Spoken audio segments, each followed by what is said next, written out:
ආයිබෝවන් 3 ශ්‍රේණියේ දුවේ පුතේ අපි අද ගණිතය පාඩමින් තමයි හමු වන්නේ. අපේ අද මාතෘකාව තමයි සංඛ්‍යා 2. දුවේ පුතේ අපි 100 සිට 200ට ගණන් කරමු නේද? දූල පුතාලාත් මාත් එක්ක ගණන් කරන්න ඕන. 100ට පස්සේ තියෙන සංඛ්‍යාව කීයද? 101,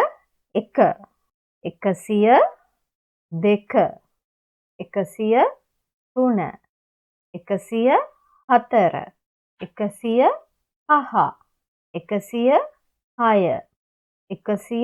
106, 107, 108, 109, 110, 111, 112, 113, 114, 114, 115, 116, 117, 118, 119, 120, 121, 122, 123, 124, 125, 126, 127, 128, 129, 130, 131, 132, 133, 134, 135, 136, 137, 138, 139, 140, 141, 142,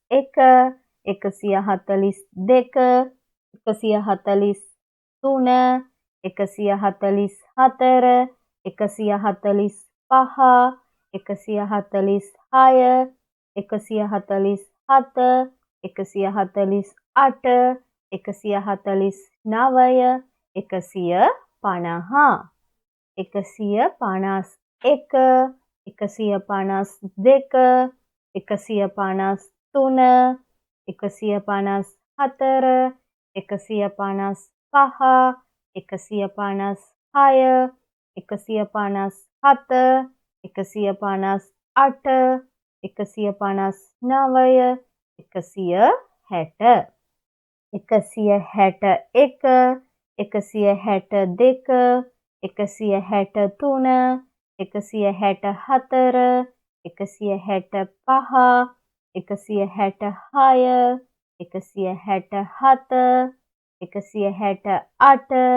159, 160, 161, 162, 163, 164, 165, 166, 167, 168, 169, 170,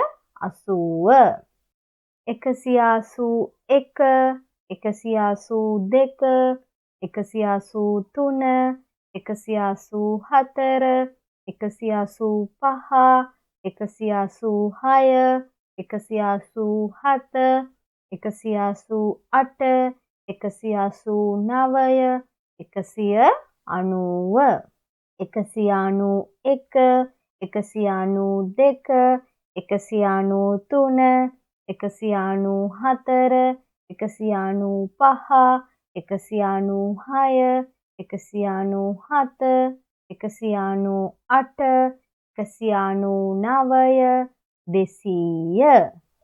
දූල පුතාලා දන්නව නේද 100ට පසු සංඛ්‍යාව කීයද කියලා? කීයද 100ට පසු සංඛ්‍යාව? 101. 100ට පසු සංඛ්‍යාව 101. 101ට පසු සංඛ්‍යාව කීයද? 102. 102ට පසු සංඛ්‍යාව කීයද? 103. 103ට පසු සංඛ්‍යාව කීයද? 104. 104ට පසු සංඛ්‍යාව කීයද? 105. දූල පුතාලට පුළුවන් නේද 100 සිට 200ට 10න් 10ට ගණන් කරන්න? අපි ගණන් කරමු බලන්න. 110, 120, 130, 140, 150, 160, 170, 180, 190, 200. මේ බලන්න දුවේ පුතේ මම මේ වගුවක් ගෙනාවා. මේ වගුවේ මේ වම් පැත්තේ තියෙනවා සංඛ්‍යාංකය. දකුණු පැත්තේ තියෙනවා සංඛ්‍යා නාමය. අපි කියවමුද බලන්න. මේ තියෙන්නේ කීයද? 115. 115, 130, 130, 145, 145, 155, 155, 168, 168. අපි දැන් සියස්ථානය හඳුනා ගනිමු. සියස්ථානය හඳුනා ගැනීමට කලින් දුවේ පුතේ අපි අපේ පෙර දැනුම මතක් කරගනිමු නේද? බලන්න දුවේ පුතේ මම මේ දූල පුතාලට දීලා තියෙන සංඛ්‍යාව 45. 45ට එකේ ඒවා කීයද? දූල පුතාලා මන් දන්නවා එක හඬින් කියනවා එකේවා 5යි කියලා. මගේ දෙවැනි ප්‍රශ්නේ 10 ස්ථානයේ ඉලක්කම කුමක්ද? මන් දන්නවා දූල පුතාලා එක හඬින් කියනවා 4යි කියලා. 10 ස්ථානයේ ඉලක්කම 4යි. බලන්න දුවේ පුතේ මේ සංඛ්‍යා පෙත දිහා. මම මේ 45 කියන සංඛ්‍යාව සංඛ්‍යා පෙතේ නිරූපණය කරලා තියෙන ආකාරය. එකේ ඒවා 5යි, 10 ඒවා 4යි. බලන්න දුවේ පුතේ මේ වගුව දිහා. බලන්න මේ වගුවේ මම තීරු කීයක් බෙදලා තියෙනවද කියලා. මේ දකුණු පැත්තේ මුලින්ම තියෙන්නේ එකේවා තීරුව. මැද තීරය තමයි 10ඒවා තීරය. එතකොට මේ වම් පැත්තේ කොනේම තියෙන තීරය තමයි 100ඒවා තීරය. බලන්න එකේවා තීරයේ මම එකේවා කීයක් පෙන්නලා තියෙනවද කියලා. එකේවා 9යි. බලන්න දැන් මොකද වෙන්නේ කියලා. එකේවා පැත්තට කවුද තව එන්නේ කියලා. කවුරු හරි එන්න හදනව නේද? තව ආවා එකේ ඒවා පැත්තට තව එක්කෙනෙක් ආවා. දැන් එකේවා පැත්තේ කීයද? දැන් එකේවා පැත්තේ 10යි. 10කට ඉන්න පුළුවන්ද එකේවා පැත්තේ? 10කට ඉන්න බැහැ නේද? දූල පුතාලා දන්නව නේද ඒක? බැරි නම් මොකද කරන්නේ? බලමු මොකද වෙන්නේ කියලා. මොකද වුනේ? 10ඒවා පැත්තට අර එකේවා 10 දෙනාම එකතු වෙලා දණ්ඩක් බවට පත් වෙලා 10 දණ්ඩක් 10 ගොඩවල් එකක් 10 පැත්තට ආව නේද? දැන් 10 පැත්තේ දඬු එකයි. එකේවා පැත්තේ කිසිවක් නැහැ. එතකොට අපි කියමු බලන්න 10ඒවා එකයි එකේ ඒවා බිංදුවයි. දඬු එකයි කැට බිංදුවයි. එතකොට වටිනාකම 10යි. දැන් බලන්න දුවේ පුතේ මේ වගුව දිහා. එකේව පැත්තේ කිසිම කෙනෙක් නැහැ. 10ඒව පැත්තේ නම් ඉන්නවා මැද තීරුවේ. කියන්නේ 10ඒව තීරුවේ ඉන්නවා දඬු 9ක්. මේ දඬු 9 මේ පැත්තේ තියෙන්න පුළුවන්. අපි බලමු ඊළඟට මොකද වෙන්නේ කියලා. 10ඒව පැත්තට තව දණ්ඩක් එන්න හදනව නේද? බලමු ඒ විද කියලා. ආව නේද තව දණ්ඩක්. දැන් දඬු කීයද? දැන් ඩින්ස් දඬු 10යි. ඒ කියන්නේ 10 ගොඩවල් 10යි. 10 ගොඩවල් 10යි කියන්නේ මෙතන ඔක්කොම කැට කීයද? මෙතන ඔක්කොම කැට 100ක් වෙනව නේද? දඬු 10ක් කියන්නේ කැට 100ක් නේද? ඔව්.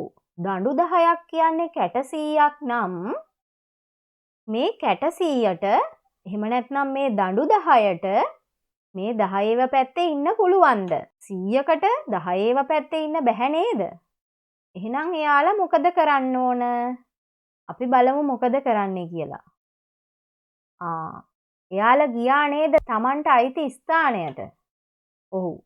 එයා පැතලි එකක් බවට පත් වෙලා, ඒ කියන්නේ දඬු 10ම එකට එකතු වෙලා පැතලි එකක් බවට පත් වෙලා එයා ගියා 100 ගෙදරට. දැන් කියවමු බලන්න දුවේ පුතේ.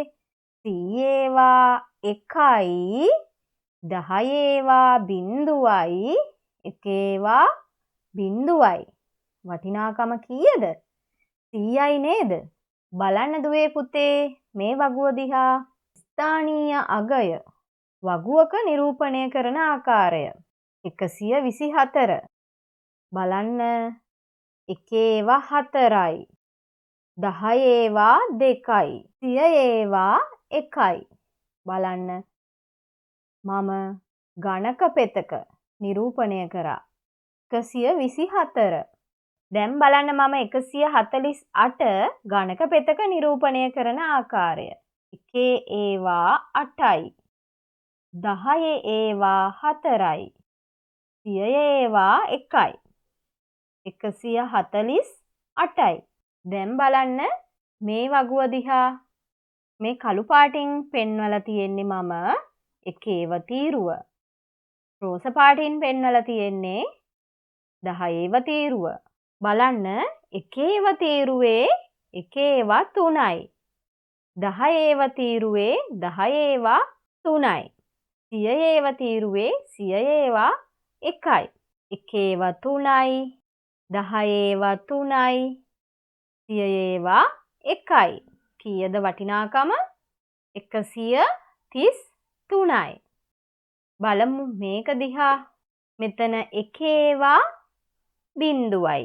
ඒ කියන්නේ කිසිම දෙයක් නැහැ. 10ව 2යි. දඬු 2යි. 100ව 1යි. පැතලි 1යි. වටිනාකම කීයද? 120යි. බලමු අපි මේ සංඛ්‍යා ටික. මේවයි සංඛ්‍යා නාමය. ඔයාලට කියවන්න පුළුවන් නේද? පළවෙනි එක කියවමු බලන්න.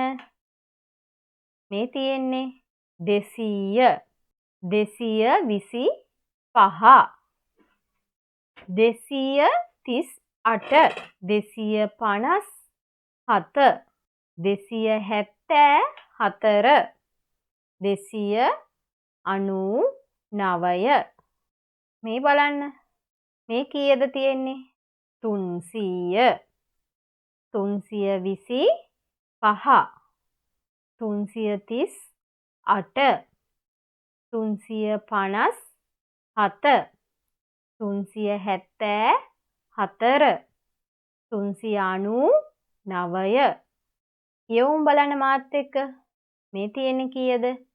400 425 438 457 474 499 500. 319 කියන සංඛ්‍යාව අපි කොහොමද නිරූපණය කරන්නේ කියලා බලමු. බලන්න 1ව තීරුවේ 9යි නේද? බලන්න 10ව තීරුවේ කීයද කියලා? 10 දඬු 1යි. 100ව තීරුවේ 100 පැතලි කීයද බලන්න? පැතලි 3යි. බලන්න කීයද සංඛ්‍යාව?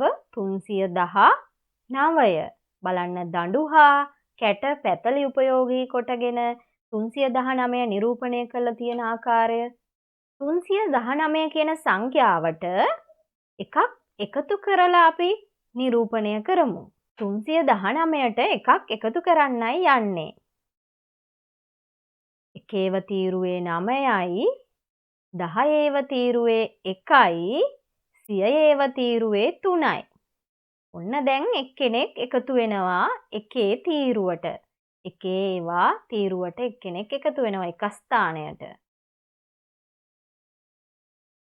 ආවනේ යාළුවෙක්. දැන් කීයද එක ස්ථානේ? 10යි. දූල පුතාලා කලිනුත් ඉගෙන ගත්තා. හොඳට මතක් කරන්න. 10කට එක ඒවා තීරුවේ ඉන්න පුළුවන්ද? ඔව්. දූල පුතාලා දක්ෂයි. දූල පුතාලා එක හඬින් කියනවා බෑ ටීචර් කියලා. නේද? ඔව්. එහෙනම් මොකද වෙන්නේ? මේ එකේ ඒවා තීරුවේ ඉන්න 10 දෙනාම එකතු වෙලා ඔන්න බලන්න වෙන දේ. මොකද වුනේ? 10 දෙනාම එකතු වෙලා දණ්ඩක් බවට පත් වෙලා එයාට අයිති ස්ථානයට ආවා. දැන් 10 ස්ථානයේ ඉස්සෙල්ලා හිටියේ එක්කෙනයි. දැන් තව යාළුවෙක් ආවා. දැන් 10 ස්ථානයේ දඬු කීයද? දඬු 2යි. බලන්න දුවේ පුතේ එක ස්ථානයට වෙච්ච වැඩේ. ඒ ගෙදර දැන් කවුරුවත් නැහැ නේද? එතන හිස් වෙලා. දැන් බලන්න එකේවා 0යි 10ඒවා 2යි 100ඒවා 3යි. කීයද සංඛ්‍යාව? 320යි නේද? දැන් දුවේ පුතේ අපි තවත් වැඩක් කරන්න යන්නේ 320 කියන සංඛ්‍යාවට 30ක් එකතු කරලා බලමු. මේ තියෙන්නේ දුවේ පුතේ 320. එකේවා 0යි 10ඒවා 2යි 100ඒවා 3යි. අපි එකතු කරන්නේ 30ක්. 30ක් කියන්නේ දුවේ පුතේ 10ඒවා 3ක් නේද? 30ක් කියන්නේ 10ඒවා 3ක්. 10 20 30. ඔන්න දඬු 3ක්. එන්න බලාගෙන ඉන්නවා 10 ගෙදරට. ආව නේද 3 දෙනෙක්? ඉස්සෙල්ලා හිටියේ දෙන්නයි 10 ගෙදර. මේ ගෙදර දෙන්නයි හිටියේ. දැන් 10ඒවා 3ක් ආවා. දෙන්නට 3 දෙනෙක් එකතු වුණාම 2ට 3ක් එකතු වුණාම 5යි නේද? එහෙනම් 10 දඬු 5ක් වුණා. එතකොට 10 ස්ථානයේ දැන් වටිනාකම 50යි දඬු 5යි. වටිනාකම 50යි. 100 ස්ථානයේ 3යි. එතකොට කීයද සංඛ්‍යාව? 350යි. දැන් අපි 350 කියන සංඛ්‍යාවට 50ක් එකතු කර 400 කියන සංඛ්‍යාව නිරූපණය කරමු. බලන්න දුවේ පුතේ මම කරන්න යන දේ 350ට 50ක් එකතු කරන්නයි යන්නේ. 50ක් කියන්නේ දුවේ පුතේ දඬු 5ක් නේද? ඇයි එක දණ්ඩක කැට 10යි 10 ගොඩවල් 5ක් දඬු 5ක්. එකේව පැත්තේ කැට කිසිම දෙයක් නෑ 0යි 10ඒවා පැත්තේ තියෙනවා දඬු 1යි 2යි 3යි 4යි 5ක් තියෙනවා. 100ඒවා පැත්තේ තියෙනවා පැතලි 1යි 2යි 3යි. ඒ කියන්නේ 100යි 200යි 300යි. එක පැතලියක වටිනාකම 100යිනේ. එතකොට 100යි 200යි 300යි. දැන් දඬු 5ක් එකතු වෙන්නයි යන්නේ 10 ගෙදරට. ඒ කියන්නේ 50ක්. දඬු 5ක් කියන්නේ 50ක්. ඔන්න බලන්න මේ යාළුවෝ 5 දෙනාට තවත් යාළුවෝ 5 දෙනෙක් එකතු වෙනවා. දැන් දඬු කීයද දුවේ පුතේ? දැන් දඬු 10යි. දඬු 10ක් කියන්නේ දුවේ පුතේ අපි කලිනුත් කියලා දුන්නා දඬු 10ක වටිනාකම කීයද? දඬු 10ක වටිනාකම 100යි නේද? ඇයි එක දණ්ඩක් 10 බව ඔයාලා දන්නවනේ. දණ්ඩක කැට 10යි. දඬු 10ෙම කැට 100යි. එහෙනම් දුවේ පුතේ හොඳට මතක් කරන්න. 100කට ඉන්න පුළුවන්ද 10? 10 ගෙදර ඉන්න පුළුවන්ද 100කට? බැහැ නේද? එහෙනම් එයා සුදුසු කොතනටද? එයා සුදුසු 100ඒවා තියෙන තැනට නේද? අපි බලමු එයා එතනට යයිද කියලා. ගියා නේද? ඔව්. දැන් බලන්න 10 ගෙදර හිස් වුණා නේද? එතන 0යි නේද? එකේ ගෙදරත් හිස් 10 ගෙදරත් හිස්. දැන් 100යේ පැතලි 4යි. දැන් වටිනාකම කීයද පුතේ? 1 ස්ථානයේ 0යි, 10 ස්ථානයේ 0යි, 30 ස්ථානයේ 4යි. 400යි නේද වටිනාකම? අපි දැන් මේ ඉගෙනගත්තු දේ ගණක රාමු භාවිතයෙන්ුත් කරලා බලමුද? බලන්න දුවේ පුතේ මේ ගණක රාමුව දිහා. 1 ස්ථානයේ කිසිවක් තියනවද? 1 ස්ථානයේ කිසිවක් නැහැ. 10 ස්ථානයේ කී දෙනෙක් ඉන්නවද? 1යි 2යි 3යි 4යි 5යි 6යි 7යි 8යි 9යි. 10 ස්ථානයේ ඉන්නවා 9 දෙනෙක්. දූල පුතාලා මතක ඇති නේද? 10 ස්ථානයේ උපරිම ඉන්න පුළුවන් කී දෙනාටද? 9 දෙනාටයි නේද? බලමු මොකද වෙන්නේ කියලා. තව යාළුවෙක් ආව නේද? ඕ. තව 1 ස්ථානයෙන් ආවා. දැන් 10 ස්ථානයේ කීයද? දැන් 10 ස්ථානයේ 10 දෙනෙක් ඉන්නවා. 10 ගොඩවල් 10ක් තියෙන්න පුළුවන්ද 10 ස්ථානයේ? බැහැ නේද? එහෙනම් මේ යාළුවෝ 10 දෙනා කොහාට යයිද? මේ යාළුවෝ 10 දෙනා එයාට අයිති ගෙදරට යාවි නේද? ඕ. එයාට අයිති ගෙදර තමයි සියයේ ගෙදර. එයා ගියා සිය ස්ථානයට. දැන් සියයේවා 1යි. 1 ස්ථානයේ කිසිවක් නැහැ. 10 ස්ථානයේත් කිසිවක් නැහැ. සිය ස්ථානයේ 1යි. එහෙනම් වටිනාකම 100යි. බලන්න දැන් සිය ස්ථානයට තවත් ආවා එක්කෙනෙක්.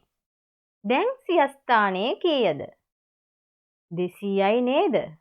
බලන්න සිය ස්ථානයට තවත් දෙන්නෙක් ආවා. දැන් කීයද? අපි ගණන් කරමු. මේ එකක වටිනාකම දුවේ පුතේ 100යි. 100යි 200යි 300යි 400යි. නම් මෙහි වටිනාකම කීයද? 400යි. 1 ස්ථානයේ 0යි, 10 ස්ථානයේ 0යි, 100 ස්ථානයේ 4යි. එතකොට වටිනාකම 400යි. එහෙනම් දුවේ පුතේ දැන් දූල පුතාලට සංඛ්‍යා පාඩම හොඳින් අවබෝධ වෙන්න ඇති කියලා මම හිතනවා. නැවතත් තවත් ගණන් පාඩමකින් හමු වෙනතුරු සියලු දෙනාටම ආයුබෝවන්.